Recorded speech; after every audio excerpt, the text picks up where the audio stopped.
بچپن نه آرټ سره یو ډېر خصوصي مینه لرم نو دکه رنګ به لکه د دې برش دغه ته به چې ما کته پښتنو معاشره دی بیا زما میډیا له سپیشل راتګ دا یو بیا یو جنګ و چې دا ما خیر ګټلې داسې طبقې سره تعلق ساتي د لارو ګودرو سړکونو سره نه د هغوی د ایجوکیشن یو پراپر لیول دی نه د هغوی انډرسټینډینګ یو پراپر لیول دی داسې خلک یو داسې سټوډنټس تاسو څه طریقې سره انګیج کوئ داسې ماشومان خو زه یم هینډل کول یو ډېر لوی خپل ذات باندې چیلنج و شروع کې خو چې دوی راغله نو زه به وایم چې د دې هر څه د پاسه ګرځېدو زموږ هم د سر د پاسه ګرځېده زه په دې خوشحال یم چې آرټ هایلایټ کېږي لګیا دی چې فیس څومره دی عمر څومره دی فلحال خو ما ښځو د جینکو لپاره خو هېڅ قید نشته ما خپل کار سټاپ کړی دی که زه کښېنم او زه خپل پینټینګ سیل کوم نو دا اوس هم چې لګېدلی دی 2.5 لاکو پینټینګ دی ما ځان رستو کړی ما را ماشومان مخکې کړي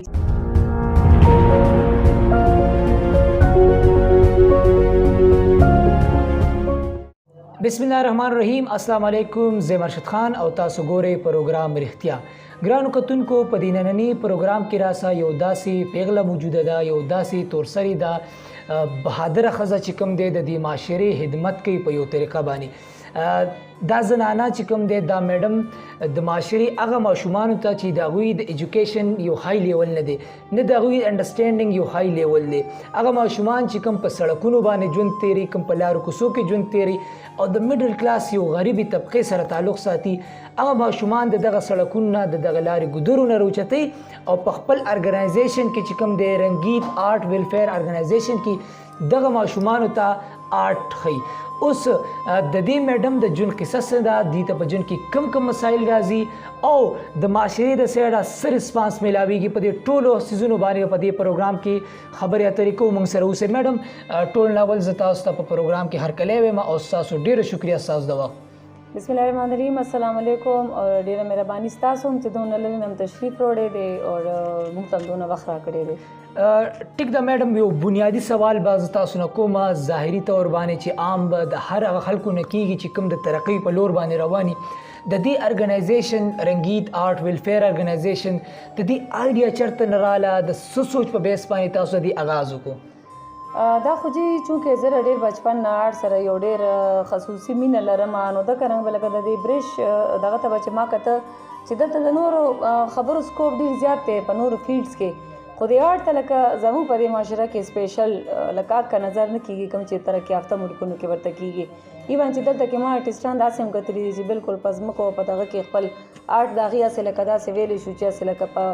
خاورو کې هم پروت دی او ډېر د مفلسۍ شکار ومي دا خلک نو دکه رنګ کې لکه زما سوچ کې به لکه دا شی ګرځېدو چې لکه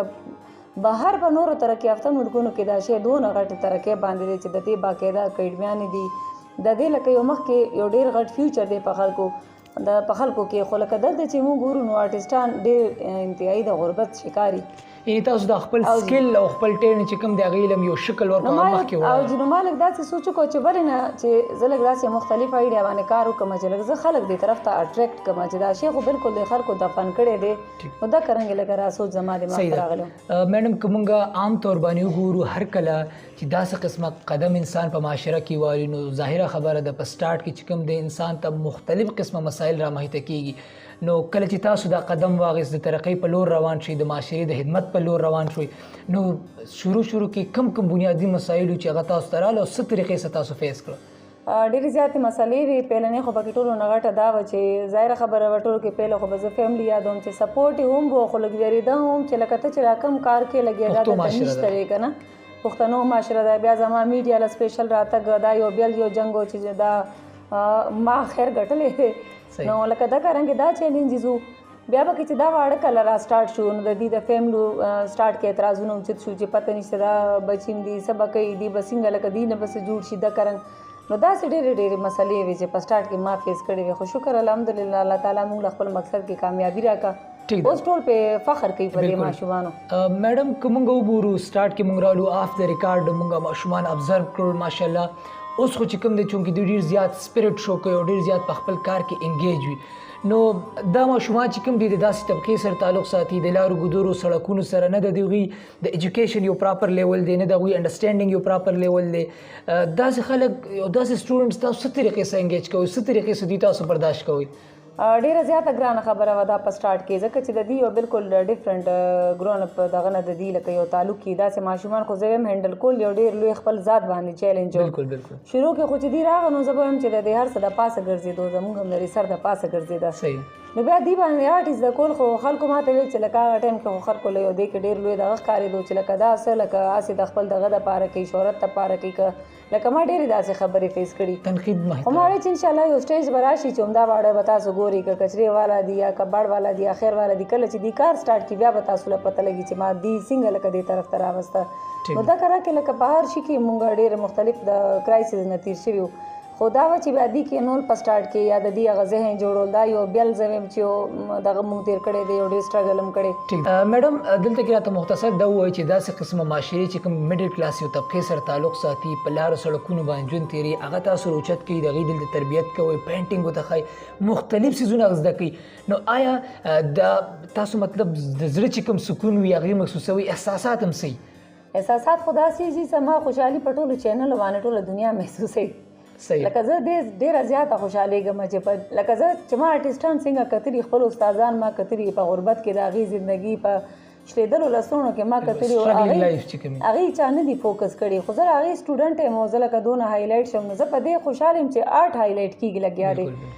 ډېر زیات فیسبوک باندې مانه او داسې مختلف چینلز باندې مانه خلک تپوس کوي چې فیس څومره دی عمر څومره دی فلحال خو ما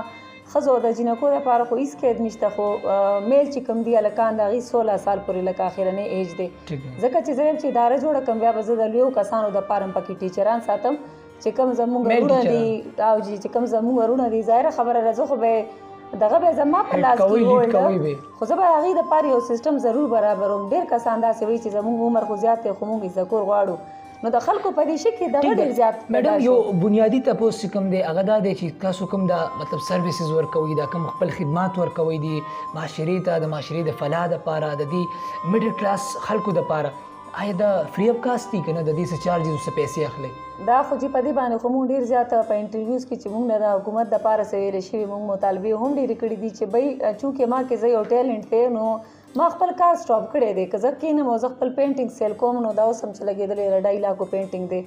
خو زه یم چې زه ځان دپاره کښېنم یا که زه پارلر سټارټ کړم 24 hours دپاره نو زه هغې کې هم ډېره ګټه ګټه کولی شم ما ځان رستو کړی ما را ماشومان مخکې کړي چې ما خلک په دې کې ولټوي بس اخري یو تپوس درنه کومه د کوم ارګنایزیشن تاسو یې بنیاد یې دی الله دې وکړي چې دې کې تاسو کامیاب شئ تاسو مخکې لاړ شئ زموږ دعاګانې زموږ سپورټ دی تاسو سره خو بیا هم تاسو نه زه اورېدل غواړم ستاسو څه خواب دی څه ارمان مو دی دا ارګنایزیشن په کوم سټیج باندې لیدل غواړئ او کوم ځای ته به مخکې دا بوځئ ډېر زیات والنټیر یم خلک ما سره رابطه کوي زما خپلې ملګري دي پکې نور داسې ډفرنټ سورسز باندې خلک رابطه کوي چې موږ در سره پکې څه کول غواړو خو څنګه وکړو انشاءالله چې اداره شي ټولو له به موقع ورکوم چې دا نه صرف په پاکستان کې بلکې په ټوله دنیا کې زموږ پہچان جوړ شي او ظاهره خبره ده چې هر انسان به یو ځل دغه ژوند به ختمیږي نو زما خو دا خواهش دی چې که زه سبا نه یم نو چې دا اداره ده که نه قایمه دایمه دا چلی د خلکو سپورټ وي که هغه حکومت وي که مخیر حضرات وي چې دا سلسله ما نه پس رواني او آرټ همدغه رنګ انشاءالله په ټوله دنیا کې دا نوم خپل روښانه کوي او آرټسټانو ته ښکلی عزت او مقام او پہچان ملو شي او بالکل الله دې وکړي چې همداسې وشي ستاسو د ارمان پوره شي ستاسو یو پیر بیا ډېره شکریه پروګرام کې د وخت راکولو جی ګرانو کتونکو امید لرم چې دې پروګرام نه به تاسو ډېره زیاته زده کړه کړي او موږ او تاسو له پکار دي چې داسې قسمه خلک چې کوم راټوکېږي په معاشره کې د معاشرې د فلاح دپاره خپل خدمات ورکوي د داسې میډل کلاس خلکو دپاره چې کوم په سړکونو ژوند تېروي نه د هغوی تعلیم لیول وي نه د هغوی د ویلث چې کوم دی د هغوی د پیسو لیول وي نه د هغوی مالي حالات ښه وي خو دغه خلک راوچتول په دې معاشره کې د هغوی ملاتړ سازېدل د هغوی لاسونه سازېدل او د معاشرې یو ښه کردار سازول داسې خلک موږ له په معاشره کې سپورټ کول پکار دي ننني پروګرام کې زموږ د سیره دا ټول هر څه ماله اجازت راکوئ د الله په امان